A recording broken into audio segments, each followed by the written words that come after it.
American সকারের এই 2025 season শুরু হওয়ার পরপরই সারা পৃথিবীতে মেসি ভক্তরা একটা দুশ্চিন্তায় পড়ে গেছিলেন। সেটা হচ্ছে মেসির নিরাপত্তার কি হবে। কারণ মেসি আমেরিকা যাওয়ার পর থেকে তার নিরাপত্তার দেখভাল করতো যাকে বলা হয় বডিগার্ড অব দ্য ওয়ার্ল্ড, সে ইয়েসিন চুকো। ইয়েসিন চুকো শুধু যে বাইরে তার দেখভাল করতো মেসির তা না, একদম বাসা থেকে শুরু করে রাস্তাঘাট গেট একদম মাঠ পর্যন্ত। আপনারা যারা দেখছেন তারা জানেন যে চুকো মাঠেই থাকতো, মানে টাচ লাইন বরাবর সে দৌড়াতো। এমনও হয়েছে যে বল বাইরে আসছে, ও বল হাতে ধরে মেসির কাছে ফেরত দিছে। মেসি সেটা বিরক্তও হয়েছে, কিন্তু চুকো যতই বিরক্ত হোক চুকো কখনোই মেসির একা ছাড়ার লোক না। ইভেন তার গায়ের উপরে একটা টি শার্ট পরতেছে, চুকো এরকম হাতটা উঁচু করে দিছে টি শার্টটাও যেন ওর গায়ের উপরে না পড়ে। আপনি ইন্টারভিউ নিচ্ছেন, আপনি ছুঁয়ে দেখার চেষ্টা করতেছেন মেসিরে, চুকো আটকায় দিচ্ছে। এখন এরকম একটা বডিগার্ড মাঠে ঢোকা বন্ধ, তাহলে মেসির কি হবে? এ কয় মাস গেছে, কোনো সমস্যা হয় নাই, কিন্তু ব্যাপারটা দারুণ একটা সমাধান বের হয়ে গেছে। সেটা হচ্ছে মেসির আদি ও অকৃত্রিম বডিগার্ড ইন্টার মিয়ামিতে চলে আসতেছে। আপনারা বুঝছেন না কার কথা বলতেছে? হ্যাঁ, আমাদের রদ্রিগো ডি পল। সে মোটেও প্রফেশনাল বডিগার্ড না, কিন্তু মাঠে তার অ্যাটিটিউড, প্লেয়িং স্টাইল এবং যেভাবে সে মেসিকে প্রোটেক্ট করার চেষ্টা করে, তাতে বলাই হয়, সারা পৃথিবীর মিডিয়া বলে যে Rodrigo De Paul the bodyguard of Messi. সেই রদ্রিগো ডি পলকে নিয়ে আজকে একটু কথা বলি। তার ইন্টার মিয়ামিতে আসাটা কতটা ভালো সিদ্ধান্ত হলো সেটা একটু বলবো। তিনটা পার্সপেক্টিভ আছে, তো ওর নিজের জন্য ভালো সিদ্ধান্ত, ইন্টার মিয়ামির জন্য ভালো সিদ্ধান্ত, আর্জেন্টিনার জন্য কার জন্য কেমন সিদ্ধান্ত হলো সেটা একটু আলাপ করব। তার আগে ডিপল আসলে ব্যক্তি হিসাবে এবং খেলোয়াড় হিসাবে কেমন, আমার ছোট্ট একটু মূল্যায়ন দিয়ে শুরু করব। দেখেন, ডিপলের নাম উঠলে যেটা হয়, সবাই দুটো জিনিস ভিজুয়াল করে। একটা হচ্ছে যে খুব আমোদে বাদর টাইপের একটা লোক। হ্যাঁ, খুবই আমোদে বাদর টাইপের লোক। এবং বলা হয় যে এমি মার্টিনেজের পরে এই যে আর্জেন্টিনার সেট আপটা, এখানে সবচেয়ে পাগলা লোক হচ্ছে ডিপল।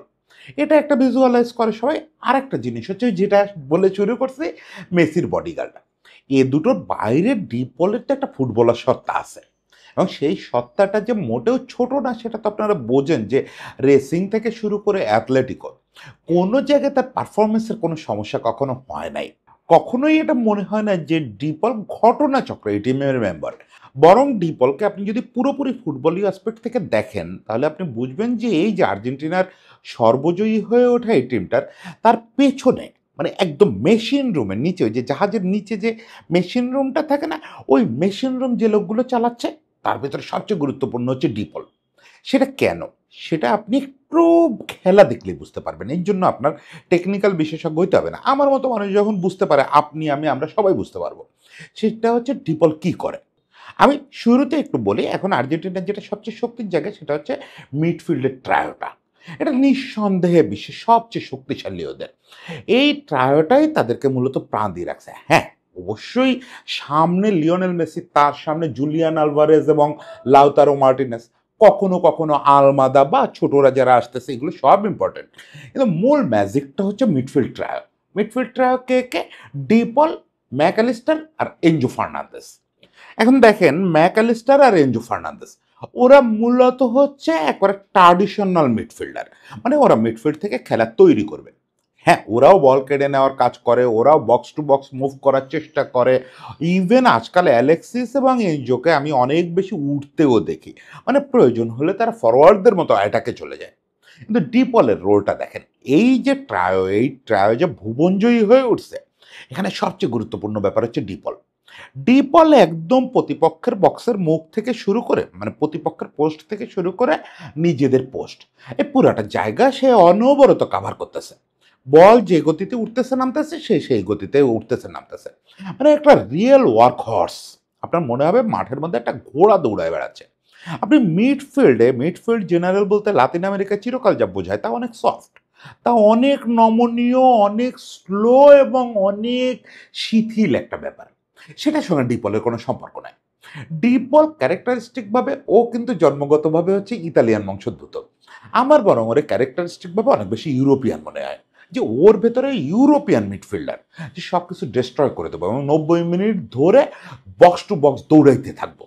এই যে এনার্জি, এই যে স্টামিনা, এই যে ওয়ার্ক হর্স কাজটা, এই জিনিসটা ডিপলকে অনন্য করে তুলছে। দেখেন আপনারা বললে কি মনে করবেন, আমি মনে করি ডিপলের এই রোল প্লে করার জন্য এই মুহূর্তে পৃথিবীতে ডিপলের চেয়ে ভালো কেউ নাই। মানে বক্স টু বক্স এই যে ওয়ার্ক হর্সের মতো দৌড়ানো, এটা আর কেউ ভালো পারতেছে না এই মুহূর্তে পৃথিবীতে। হ্যাঁ, ডিপল সে তুলনায় ক্লাবে সাকসেস কম পাচ্ছে। এবং এই ব্যাপারে ডিপলের নিজেরই একটা মজার কথা আছে। ও ফিফাকে দেওয়া একটা সাক্ষাৎকারে বলতেছিল যে, "আমি নিজেরে মনে করি যে স্পেয়ার টায়ার।" আমি নিজের স্পেয়ার টায়ার কেন মনে করি? স্পেয়ার টায়ার বোঝেন তো? ওই যে গাড়িতে অতিরিক্ত একটা চাকা থাকে না? Spare tyre. সে বলতেছে যে আমার প্রকৃত কোনো রোল আমি ঠিক করি না নিজে। এবং আমাকে কোচও বলে, স্কালোনিও বলে যে, "তুমি ওইভাবে ভাইবো না যে তোমার ফরমেশনের জায়গাটা কোথায়? তুমি শুধু ভাবো যে এই মুহূর্তে দলের কি দরকার?" আমি প্রত্যেকটা সেকেন্ড মাঠে থাকা অবস্থায় ভাবি যে দলের এই মুহূর্তে কি দরকার? দল যদি অ্যাটাকে যায় তাহলে আমার অ্যাটাকে সবচেয়ে বড় ভূমিকা রাখতে হবে। দল যদি মিডফিল্ডে খেলা ক্রিয়েট করতে থাকে আমার ক্রিয়েশনে যোগ দিতে হবে। এবং সে নাম ধরে বলতেছে, আমি যদি দেখি যে পারদেশ সমস্যায় পড়তেছে, পারদেশ ডিফেন্সে ঠিকমতো কাজ করতে পারতেছে না, ওর বিপদে পড়ে যাচ্ছে, আমার অবশ্যই ডিফেন্সে দাঁড়াইতে হবে। একই সঙ্গে বল উইন করা, ট্যাকেল করা সব কিছু আমার করতে হবে। কারণ আমি নিজেকে স্পেয়ার টায়ার হিসেবে দেখি। আমি দলের গুরুত্বপূর্ণ মেম্বার হিসেবে নিজেকে ভাবি না। দেখেন আমার তো মনে হয় যে ও এই স্পেয়ার টায়ার হয়ে দলের সবচেয়ে গুরুত্বপূর্ণ মেম্বার হয়ে উঠছে। এবং সবচেয়ে ম্যাজিকটা যেটা হয়েছে ওর এই রোলটার ফলে, আবারও বলি, যেই মিডফিল্ড থেকে শুরু করে মিডফিল্ড ট্রায়ো থেকে শুরু করে ফরওয়ার্ড পর্যন্ত প্রত্যেকে মিলেই একটা দারুণ অর্কেস্ট্রা চালাচ্ছে বলেই আজকে আর্জেন্টিনা এই জায়গায় আসছে। তা নাহলে এটা হতো না। কিন্তু এই জায়গাটা ডিপ বলের এই যে রোলটা, এই যে পাশবিক পরিশ্রম করতে পারা, অফুরন্ত এনার্জি এবং সবাইকে সাপোর্ট করা, মানে ডিফেন্সে পারদেশকে সাপোর্ট করতেছে, ওটামেন্ডিকে সাপোর্ট করতেছে, একদম সামনে প্রয়োজনে লাউতারো বা আলভেসকে সাপোর্ট করতেছে। ভিতরে সবচেয়ে বেশি সাপোর্ট করে হচ্ছে মেসিকে। শুধু শুধু ওর নাম মেসির বডিগার্ড হয় নাই। হ্যাঁ, মেসির বডিগার্ড ওর নামের পেছনে যে ঘটনাগুলো আছে সেগুলো ঠিক ফুটবলীয় না। সেটা হচ্ছে যে ওই যে দেখা গেছে প্রতিপক্ষের সঙ্গে মেসির তর্ক লেগে গেছে, ও গিয়ে পাশে এইভাবে দাঁড়াচ্ছে, তর্কটা একটু জমে উঠলেই খপ করে, মানে ও মেসি কিছু বলার আগে ও খপ করে থাবাটা বাঁধতেছে। মানে মেসির সঙ্গে আপনি আর্গু করবেন মাঠের যে কোনো প্রান্তে, এমন হইতে পারে অ্যাটাকিং থার্ডে মেসির সঙ্গে কেউ ঝামেলা করার চেষ্টা করতেছে, মেসিরে ট্যাকেল করার চেষ্টা করতেছে, ও কোনো কারণে হচ্ছে নিজেদের থার্ডে, ডিফেন্সিভ থার্ডে ও বুলেট বরাবর দৌড়ায় এসে ওইখান থেকে জবাব দিবে। মেসি কিছু বলার আগে ও জবাব দিবে। এটা তো আছেই, এটা তো আছেই। ইভেন প্রেসে যখন মেসি কথা বলে, প্রতিপক্ষের ম্যানেজমেন্টে সে কথা বলতেছে। আপনার কোন একটা ম্যাচে, সম্ভবত নেদারল্যান্ডসের ম্যাচে বিশ্বকাপে, প্রতিপক্ষের ম্যানেজমেন্টের সঙ্গে মেসির কথা কাটাকাটি হচ্ছে। মানে এটা তো খুব স্বাভাবিক। কথা কাটাকাটি হলে তো ক্যাপ্টেনের সঙ্গে ম্যানেজমেন্টেরই হবে প্রতিপক্ষের, বা ক্যাপ্টেন ভার্সেস ক্যাপ্টেন হবে। সে কোত্থেকে বুলেটের মতো ছুটে আসছে। প্রতিপক্ষের একজন সহকারী কোচ, নেদারল্যান্ডের একজন সহকারী কোচ হাত উঁচু করে কি বলতে গেছে, এরকম হাতটা ধরে নামায় দিছে, মানে মেসির দিকে হাত তুলে কথা বলা যাবে না, ব্যাপারটা হচ্ছে এরকম। যাই হোক, এটা হচ্ছে মজা বলেন বা ওর আবেগের জায়গা বলেন, আবেগের ব্যাপারটা পরে বলতেছি যে কেন এত আবেগ শো করে মেসির নিয়ে। কিন্তু ও মেসির খেলার যে ডেভেলপটা করছে, মানে ডেভেলপ বলবো না, এটা কীভাবে বলবো, মেসির খেলা লাইফটাকে যেভাবে ইজি করে দিছে, সেটা হচ্ছে মেসির তো বয়স হচ্ছে বা বয়স হয়েছে, এটা তো আপনিও বুঝেন আমিও বুঝি। 2022 বিশ্বকাপ, 2021 কোপা বা পরের কোপা, এই সময়টা এসে তো আমরা 12, 13, 14 মেসির আশা করতে পারি না যে মেসি একাই সব কিছু করবে। এর মাঝে একটা দারুণ পরিসংখ্যান দেখতেছিলাম যে সর্বকালের সেরা নিজে তৈরি আক্রমণ তৈরি করে নিজে গোল করা খেলোয়াড় হচ্ছে মেসি। মানে প্রথম আক্রমণটা শুরু করছে মেসি, সেটা কারোর সঙ্গে ওয়ান টু ওয়ান করতে করতে এক পর্যায়ে আবার গেছে ইয়েতে, বক্সে গেলে গোলটা সে করছে। এইরকম গোলের পরিমাণ তার 20%। মানে সে যে টোটাল গোল করছে তার 20%ই হচ্ছে নিজের তৈরি করা আক্রমণ থেকে। একটা সময় তো এটাই করছে যে নিজেদের থার্ডে ঢুকে অ্যাটাক তৈরি করছে, ওখান থেকে তৈরি করে এসে আলটিমেটলি গোলটাও নিজে দিছে। সেই পার্সেন্ট, এই 20%টা জানেন কত বড়? কারণ হচ্ছে ওর নিকটতম যে সে হচ্ছে পেলে, পেলের এই পার্সেন্টেজ হচ্ছে 9। মানে ডিফারেন্সটা বোঝেন কোথায়, কোথায় মেসি যে একজন খেলোয়াড়, সে মাঠের সব কিছু, কিন্তু সেই জিনিসটা এখন আর হয় না, হওয়া কঠিন। একটা দুইটা শো প্রতি ম্যাচে হয়, কিন্তু এটা 90 মিনিট ধরে এখন আর চলে না যে মেসি নিজেই ডিফেন্সে নামবে, নেমে বল কালেক্ট করে বল ট্যাকেল করে আগাবে, আগায় অ্যাটাক তৈরি করবে এবং একা সব কিছু করে আসবে। এখন তার পাশে এরকম একটা ওয়ার্ক হর্স লাগে, এটা হইলে তার বেস্টটা পাওয়া যায়। লাগেই তা না, ও ছাড়াই তো ইন্টার মিয়ামিতে এই 2 সিজনে রেকর্ডের পর রেকর্ড করতেছে। কিন্তু এরকম একটা ওয়ার্ক হর্স যদি ওর পাশে থাকে তাহলে যেটা সুবিধা হয়, মেসি ধরেন নেমে আসছে ডিফেন্সিভ থার্ডে, তখন ওখানে ট্যাকেলের কাজটা করতেছে হচ্ছে রদ্রিগো ডিপল। মানে যে কাজটা মেসি আগের দিন হলে নিজে করতো সেটা ডিপল তার হয়ে করে দিচ্ছে। এবার মেসি অ্যাটাকটা তৈরি করলো, অ্যাটাকটা তৈরি করার পরে এখন বল নিয়ে যে ঘোড়ার মতো দৌড় দিতে হবে, ওই জায়গাটায় মেসির একটু রিলিফ করে দেওয়া, মেসি দ্রুত পজিশন নিতে পারতেছে বলটা ডিপলের কাছে দিয়ে, ডিপল তখন বাকি দুই মিডফিল্ডারে নিয়ে এনজোরে আর ইয়েরে নিয়ে ম্যাকরে নিয়ে অ্যাটাকটা তুলতেছে। তখন আবার মেসি সামনে চলে গিয়ে বল রিসিভ করতে পারতেছে, ফাইনাল পাস দিচ্ছে, অ্যাসিস্ট করতেছে অথবা গোল করতেছে। মানে মেসির লাইফটা ইজি করে দেওয়া এবং মেসির বেস্ট বের করে আনা, এই কাজটা ডিপলের চেয়ে ভালো এই দিন দুনিয়ায় এখন কেউ নাই। এবং ইনফ্যাক্ট মেসি তার হিস্ট্রিতে, সেটা আপনি যদি বার্সেলোনা জাভি ইনিয়েস্তার যুগও বলেন, মেসি তার হিস্ট্রিতে দানি আলভেজের কাছ থেকে প্রচুর হেল্প পাইছে এই জাতীয়, কিন্তু তারপরেও ক্যারিয়ারে এত ভালো সাপোর্টিভ কাউরে পায় নাই। মানে আমি আক্ষরিক অর্থে মনে করি ওর বডিগার্ড বলা উচিত, তা পিএস এর মতো রোল প্লে করে মাঠে। মেসির কি দরকার, ও শুধু সেইটা দেখে। এই জিনিসটা অবিশ্বাস্য একটা ব্যাপার। এখন ওই যে বলছি আগে যে এটা একটু বলবো যে কিভাবে এটা হয়েছে। দেখেন ও কিন্তু আবার রোজারিও ছেলে না। রোজারিও ছেলেদের একটা ব্যাপার আছে যে এই জেনারেশন, এই ডিপলদের জেনারেশনের রোজারিও ছেলেরা জন্মাইছেই হচ্ছে মেসি ভক্ত হয়ে। কিন্তু ও হচ্ছে বুয়েন্স আয়ার্সের ছেলে, বুয়েন্স আয়ার্স প্রভিন্সে, একটু একদম গ্রামের দিকে ছেলে, ওই যথারীতি আর্জেন্টিনার একটু দরিদ্র পরিবারের ছেলে। কিন্তু এই জেনারেশন না এমন একটা জেনারেশন, আপনি দেখেন নামগুলো জাস্ট একটু ভাবেন। এই এনজো ফার্নান্দেজ মেসির টিমমেট, সেই এনজো ফার্নান্দেজ হচ্ছে সেই লোক যে বাচ্চা বয়সে চিঠি লিখছিল মেসিরে, যে মেসি তুমি যাও না, এই বিশাল এক চিঠি লিখছিল। সেই এনজো এখন মেসির সতীর্থ। এই ম্যাকঅ্যালিস্টার, এই ম্যাকঅ্যালিস্টার হচ্ছে তার বাবার পথ ধরে ফুটবলার এসে শুধু এই কারণে যে কোনো একদিন আমি বাবার মতো আর্জেন্টিনার জার্সি পরবো এবং আমি আমার হিরো মেসির সঙ্গে খেলবো।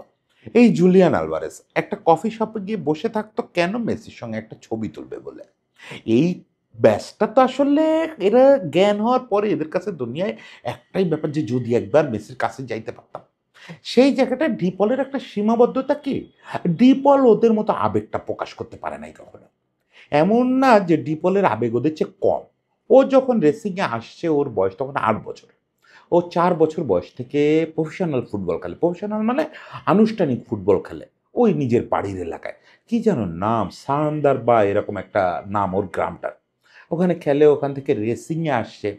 ওর রেসিংয়ের কোচ, ফিফার ওই যে ডকুমেন্টারি, ওটা নিয়ে ফিফার যে ডকুমেন্টারি আছে, রেসিংয়ের নিয়ে প্রথম যে কোচ কাজ করতেন তার ওখানে একটা বড় ইন্টারভিউ আছে, বেশ অনেক সময় ধরে ওনার কথা আছে। ওই কোচ হচ্ছে রেসিংয়ের যে থার্ড ডিভিশনের যে টিমটা ওটা ম্যানেজ করেন, আর হচ্ছে এরকম নতুন আসা ছেলেদের ম্যানেজ করেন। হুয়ান মুসো ওনার প্রোডাকশন। উনি বলতেছিলেন এখানে যে আমার আরও কার কার নাম বললেন সবারটা বুঝতে পারি নাই। নিচে টেল পে হচ্ছে উঠতেছে, ইংরেজি উঠতেছে, আর উনি বলতেছেন তো বিকট স্প্যানিশ, কিছু বুঝি না, ভালো স্প্যানিশ বললেও বুঝতাম না।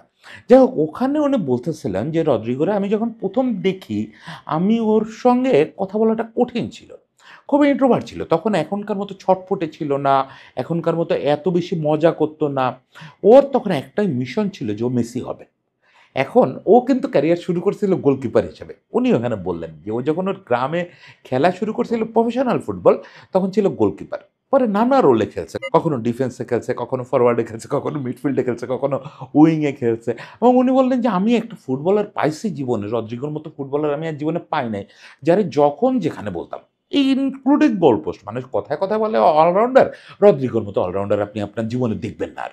ওরে আপনি এখন এই অবস্থায়, সে তখন ইয়েতে খেলে, অ্যাথলেটিকোতে খেলে। উনি বলতেছেন এখন অ্যাথলেটিকো যদি আপনি কিপিং করান ও অনেকের চেয়ে ভালো করবে, ও সব জায়গায় ভালো খেলতে পারে। ওই সময় ও স্বপ্নের কথা বলতো খুব ছোট ছোট করে। সেই স্বপ্ন হচ্ছে দুইটা, একটা হচ্ছে আর্জেন্টিনার ওই জার্সিটা পরবে, ওই আকাশি নীল জার্সিটা পরবে, এবং সেটা পরবে মেসির পাশে। তো আমি ওরে প্রায় বলতাম যে তুমি যদি কোনোদিনও এখানে যাইতেও পারো তার আগে মেসি রিটায়ার করে ফেলবে। তো ওর একটা দৃঢ়তা ছিল যে না, মেসিকে আমি পাবো, মেসিকে আমি ন্যাশনাল টিমে পাবো। দেখেন ও বাকিদের মতো ওইভাবে বহিঃপ্রকাশ করে নাই, বাকিদের গল্প তো আমরা মেসির সঙ্গে সতীর্থ হওয়ার আগে থেকেই জানি, এই আলভারেজদের গল্প, আলভারেজ বা এনজোদের গল্প। কিন্তু ডিপল সেটা করে নাই। ডিপলের সঙ্গে প্রথম দেখা হচ্ছে ভ্যালেন্সিয়ায় মেসির। সেখানে সে মেসির সঙ্গে একটু কথা বলবে বলে অনেকক্ষণ দাঁড়ায় ছিল। মেসি তারে দেখে আগায় আসছে যে তুমি আর্জেন্টাইন না, তুমি তো রদ্রিগো ডি পল। তো সে খুব লজ্জা ভরে বলছে যে, "হ্যাঁ, আমি তোমার সঙ্গে কথা বলব" বলে দাঁড়ায় আছে। মেসি ওর হাতটা ধরে নিয়ে গেছে। হাতটা ধরে লকার রুমে নিয়ে গেছে। নিয়ে গিয়ে বলছে যে, "বলো আমরা একসঙ্গে গল্প করি। তুমি তো হয়তো ন্যাশনাল টিমেও আসবে। আমরা একসঙ্গে খেলবো অমুক-তমুক। তুমি কি কিছু নিতে চাও আমার এখান থেকে গিফট-টিফট?" তো বলছে, "কিছু না। আমি শুধু তোমার একটু দেখার জন্য আসছি।" এই হচ্ছে ওদের শুরু। এটা ওর ইন্টারভিউতে বলতেছিল যে, "আমার খুব নার্ভাস লাগতেছিল।" বলে সেকেন্ড মিটিংয়ে আমি যখন ন্যাশনাল টিমে আসলাম, তারপর থেকে আমার আর ওইটা মনে হয় নাই। তারপর থেকে আমার জাস্ট মনে হয়েছে যে আমার হিরো আমার পাশে আছে, তারে প্রোটেক্ট করা আমার কাজ। দেখেন ও মেসির ব্যাপারে ওই যে ওর নিজের ব্যাপারে ওই যে অসাধারণ বলে যে স্পেয়ার টায়ার। তো যে লোক নিজেরা স্পেয়ার টায়ার বলতে পারে সেই লোকের তো চিন্তা ভাবনাই সব অন্যরকম। ও বলতেছে যে মেসি আমার সঙ্গে খেলতেছে, আমি প্রতিটা সেকেন্ডে মনে করি একটা জীবনের মতো। মানে ওরে জিজ্ঞেস করা হয়েছিল যে, "আপনি মেসিরে প্রোটেক্ট করার চেষ্টা করেন অমুক-তমুক, এগুলো কি পরিকল্পনা করে করেন নাকি?" ও বলে, "না, হয়ে যায়। আমার কাছে মনে হয় যে প্রতিটা সেকেন্ড তারে প্রোটেক্ট করা, তারে আরো দেখা, এটা আমাদের দায়িত্ব।" গত ২০০০ এই যে গত যে কোপাটা গেল, এই কোপাটার ঠিক আগের রাতে এই ইন্টারভিউটায় ও বলতেছিল যে ওরে জিজ্ঞেস করা হয়েছিল যে, "আপনি তো এখন মেসির সবচেয়ে ঘনিষ্ঠ মানুষদের একজন।" দেখেন সেখান থেকে সে মেসির সবচেয়ে ঘনিষ্ঠ মানুষদের একজন হয়ে গেছে। এই টিমের সবচেয়ে ঘনিষ্ঠ যারা তার মধ্যে ও একজন। আপনি বলেন তো মেসি কি এই কালকে রিটায়ার করবে? ওই সময় কিন্তু খুব গুঞ্জন ছিল যে কোপার ফাইনাল জিতে যদি জেতে তাহলে ওটামেন্ডি, ও এবং ডি মারিয়া ৩ জন একসঙ্গে রিটায়ার করবে। পরে এটা আর হয় নাই। দারুণ বলছিল যে, "আমি জানি না। আমার কিছু যায় আসে না। মেসি কালকে রিটায়ার করবে কি না জানি না।" বললাম, "আপনি চান না ২০২৬ পর্যন্ত সে থাকুক?" বলল, "আমার চাওয়া না চাওয়াতে কিছু যায় আসে না। আপনারা মেসিরে চেনেন না, আপনারা লিওরে চেনেন না। মেসি কালকে খেলা শেষে হুট করে বলতে পারে, পরশুদিন ভোরবেলায়ও আমাদের সবারই একটা টেক্সট দিতে পারে যে, 'না আমি আর নাই। আর দেখা হবে না।' তো বললি, "এই মেসিরে আমরা জানি বলেই আমি এই যে সার্বক্ষণিক এরকম করি। মেসির জন্য এই পাগলামিটা করি।" তো বলল, "ব্যাপারটা একটু বুঝায় বলেন তো?" বলল, "দেখেন আমি একটা উদাহরণ দেই। আমি এর মাঝে একটা প্র্যাকটিসের দিন মেসি সামনে আ আ জগিং করতেছে, তখন আমি আর জুলিয়ান বসে আছি। আমরা একটু পরে প্র্যাকটিসে নামবো। তো আমি তাকায় দেখতেছি লিওরে। তো আমারে জুলিয়ান বলতেছে, "তুমি সবসময় তাকায় থাকো কেন? কি দেখো? ও চলো নিজেদের প্র্যাকটিসও তো করতে হবে।" তো বলতেছি, "দেখো জুলিয়ান, আমি সবসময় ভাবি কি যে কোনো একদিন এরকম যদি রাতের বেলায় ঘুম ভেঙে মনে হয় যে লিওনেল মেসির সঙ্গে আমি ৩ বছর জাতীয় দলে খেলছি। এই কাজটা তো করি নাই। এইটা তো মিস হয়ে গেছে। আমি ওইটা কিভাবে করব আবার? এইজন্য আমি মেসিরে কোনো সময় মিস করতে চাই না। এজন্য রাত ২ টায় তার রুমে নক করি।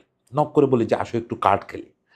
কারণ যদি আমার বুড়োবেলায় মনে হয় যে আমি লিও মেসিরে পাশে পাইছিলাম, ৩ বছর একসঙ্গে খেলছি। একসঙ্গে তো কার্ড খেলা হয় নাই কোনোদিন। একটু কার্ড খেলি। ও এখানে বলতেছে যে সেও খুব মজা পায়। এইসব পাগলামি করলে আমি এগুলোই করি। বলল যে ও ভালো কার্ড খেলে জানেন? ও ভালো কার্ড খেলে। ও আবার প্রশ্ন করতে জিজ্ঞেস করছে, "আপনি কি জিতেন তার সঙ্গে?" ৩ কার্ডস খেলে। আমরা যেটাকে ৩ পাত্তি বলি। তো বলে, "ওর সঙ্গে কোনো কিছুতেই জেতা যায় না। আপনি মাঠেও জেতার কথা চিন্তা করে লাভ নেই। কোথায়ও পারবেন না, কার্ডেও পারবেন না। কোনো কিছুতে না। ও যা পারে পারার মতোই পারে।" এবং আরেকটা জিনিস এখানে জিজ্ঞেস করা হচ্ছিল যে, "আপনারা যে এই যে গার্ড দিয়ে নামার মতো নামেন মাঠে, মানে আপনি এরকম ছবি প্রচুর দেখবেন যে বড়, বড় ইভেন্ট কোনো ফাইনাল-টাইনালের আগে বা সব ম্যাচেই তো মেসি সবার সামনে থাকে, ওরা বাকিরা পেছনে আসে। এটা অবশ্য ট্র্যাডিশন সারা পৃথিবীর। দলের সবচেয়ে সিনিয়র খেলোয়াড়রা সামনে থাকবে, ক্যাপ্টেন সবার সামনে থাকবে। কিন্তু আরেকটা দৃশ্য দেখবেন, একটু ইভেন্টফুল কোনো ম্যাচ হলে ওরা দাঁড়া হচ্ছে দুপাশে সারি দিয়ে মেসি মাঝখান দিয়ে হেঁটে আসে। যেটাতে আমরা গার্ড অব অনার বলে অভ্যস্ত। এই কাজটা কেন করেন? তা বললে এই কাজটাও মিস করতে চাই না। আমরা চাই প্রত্যেকটা দিন ওরে ওই ফিলটা দেওয়া যে ইউ আর আওয়ার গড। তুমি ঘটনাচক্রে আমাদের কাছে এসে পড়ছো। আমরা ওই মিসটা কেউ করতে চাই না। বললে এটা শুধু আমার চিন্তা না। আপনি যে ২৫ জন যখন আমরা স্কোয়াডে থাকি সবসময় একই ২৫ জন থাকি না তো কিন্তু যে ২৫ জনই থাকি না কেন, সবচেয়ে বাচ্চা মাস্তান তনুরে জিজ্ঞেস করতে পারেন, সবচেয়ে বয়স্ক আমাদের এমি আছে, ওরেও জিজ্ঞেস করতে পারেন বা ওটামেন্ডি আছে, ওদেরও জিজ্ঞেস করতে পারেন। সবার এই একটা কথা যে আমরা একটা মিনিটও মিস করতে চাই না। মেসি নেক্সট ম্যাচটা জিতলো কি হারলো, কবে চলে গেল এগুলো নিয়ে আমরা দুশ্চিন্তা করি না। আমাদের সবার একটা কাজ যতক্ষণ পারি এই লোকটারে এনজয় করতে দেওয়া। দেখেন সেই কাজটা করতে শেষ পর্যন্ত নিজের জীবন সম্ভবত ক্যারিয়ার সম্ভবত বাজিতে লাগায় দিল। আজকে ওর বয়স কত? ও অ্যাথলেটিকো মাদ্রিদে গত ৩ সিজনে সম্ভবত সবচেয়ে ভালো পারফর্মারদের একজন। আপনি তো ও যে পজিশনে খেলে এবং ওর যে রোল এটা অ্যাসিস্ট গোল দিয়ে কিচ্ছু বুঝতে পারবেন না। আপনার দেখতে হবে যে কতটা অ্যাটাকে অংশ নিচ্ছে, কতগুলো ডিস্ট্রয় করছে প্রতিপক্ষের অ্যাটাক, কতগুলো বল উইন করছে। এইগুলো পরিসংখ্যান দেখেন আমি একটু আগে দেখতেছিলাম যে গত ৩ বছরে অ্যাথলেটিকোর সবচেয়ে প্রমিনেন্ট খেলোয়াড়। অ্যাথলেটিকো হয়তো তারা ছাড়তো এই সিজনে। কিন্তু তার জন্য ইউরোপের বহুত দল ছিল। আমি বলতেছি না যে ডিপল রে Real Madrid, Barcelona, Chelsea, Liverpool বা সিটি এরকম কেউ নিত, কিন্তু এটা তো সত্যি যে ও যে পারফর্ম করতেছে, ওর যে ওয়ার্ক দিয়ে, তাতে ওরা অনায়াসে, আমার তো ধারণা ওরে কোনো জার্মান দল, সেটা বরুসিয়া বা বায়ার্নও নিয়ে নিতে পারত যদি খোঁজাখুঁজি করতো। সে খোঁজাখুঁজির ধার ধারে নাই, সে ছাড়া সিদ্ধান্তটাই নিয়েছে, সে অ্যাথলেটিকো ছাড়তো না। অ্যাথলেটিকো তো এখন আর্জেন্টাইনদের আস্তানা হয়ে গেছে, আলমাদাও যোগ দিল, সব মিলে বোধহয় 7টা আর্জেন্টাইন খেলোয়াড় হয়েছে, এবং মাঠের বাইরে তো আমাদের সিমিওনে আছেই। ফলে অ্যাথলেটিকো ডিপল ছাড়তে চাইতো না, কিন্তু ছাড়তে চাইছে ওই একটা কারণে, যে ইন্টার মিয়ামি থেকে অফার আসছে। তার মানে আমার জীবনের যে মূল উদ্দেশ্য, সেটা হচ্ছে মেসিরে প্রোটেক্ট করা, মেসির লাইফ ইজি করা। মাঠের বাইরে মেসিরে প্রোটেক্ট করা, মাঠে মেসির লাইফ ইজি করা, মেসির জন্য বেস্টটা বের করে আনা। সেই কাজটা তো ইচ্ছে ভালো সুযোগ আমি পাচ্ছি না আপাতত। কবে ন্যাশনাল টিমের খেলা হবে, বছরে 2-4 বার, ওইটার জন্য ওয়েট করলে হবে? আমি চলো মিয়ামিতে যাই। সে ক্যারিয়ারের এই মধ্য গগনে দেখেন মিয়ামিতে কারা যায়। এখনো পর্যন্ত এমএলএস এর গ্লোবাল যে অবস্থান, তাতে একটু বুড়ো হয়ে গেলেই মানুষ মিয়ামিতে যাবে বা এমএলএস এর কোনো দলে যাবে।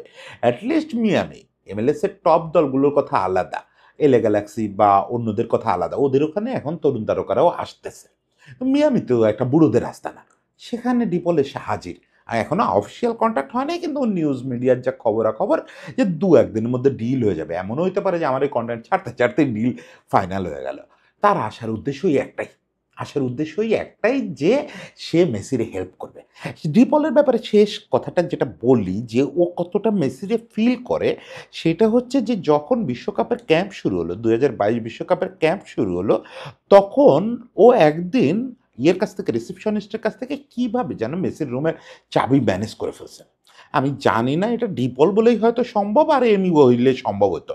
মেসির রুমের চাবি ম্যানেজ করছে, মেসি তখন ডিনার করতেছে বা কিছু একটা রুমের বাইরে, সে মেসির রুমে ঢুকছে, ঢুকে কোনো একটা কুপন, কোনো একটা লটারির কুপন বা টিকিট, এইটা এই যে ছবি যেটা দেখতে পাচ্ছেন, এই জিনিসটায় সে লিখে রেখে আসছে, আমার নাম রদ্রিগো ডি পল, নাম্বার 7। আমি আপনাকে কথা দিচ্ছি, আপনি মিস্টার লিওনেল মেসি এই বিশ্বকাপ ফাইনালের দিন লুসাইলে বিশ্বকাপ ট্রফি উঁচু করে ধরবেন। এই নিশ্চয়তা আপনাকে আমি দিচ্ছি। বুঝেন যে লিওনেল মেসিকে অনুপ্রাণিত করে সে এরকম একটা জিনিস দিয়ে, এবং সেই কুপনটা সে আবার পরে মেসির কাছ থেকে চেয়ে নিছে, যে এই জিনিসটার ছবি আমি ইনস্টাগ্রামে পোস্ট করব। কুপনটা অবশ্য মেসি রেখে দিছে, ওটা মেসি বলছে যে আমার পার্সোনাল সংগ্রহে সবচেয়ে দামি জিনিস। শেষ পর্যন্ত ওই একটা কথা বলবো বলে রাখছি ইন্ট্রোতেই, যে এটা ভালো হলো না খারাপ হলো, 3টা পার্সপেক্টিভ। প্রথমত ডিপলের কথা বলে, ডিপলের জন্য এটা ভালো হয় নাই। একেবারে যদি খুব নিরাবেগভাবে বলি, ডিপলের এটা উচিত হয় নাই।